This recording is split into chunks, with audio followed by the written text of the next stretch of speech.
আসসালামু আলাইকুম ভিউয়ার্স।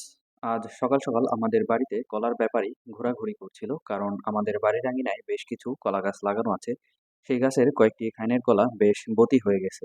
তো ব্যাপারীর সাথে দাম দর সেরে নিলাম। ব্যাপারী ৩টি খাইনের জন্য আমাকে ১৫০০ টাকা দিবে বলল।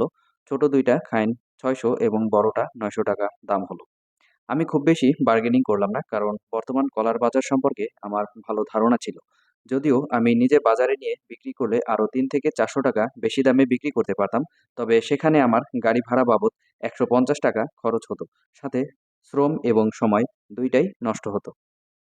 তাই ভাবলাম ব্যাপারীর কাছেই বিক্রি করে দেই, কারণ এত কষ্ট করে কলা সংগ্রহ করে ওদেরও তো কিছু টাকা লাভ থাকতে হবে। আপনারা দেখতেই পাচ্ছেন ঠুটে কলার খাইনটা মাশাআল্লাহ কত বড় হয়েছে। আসলে কলা গাছের পেছনে খুব বেশি পরিশ্রম করতে হয় না। একবার লাগিয়ে সামান্য সার মাটি পানি দিলেই যথেষ্ট।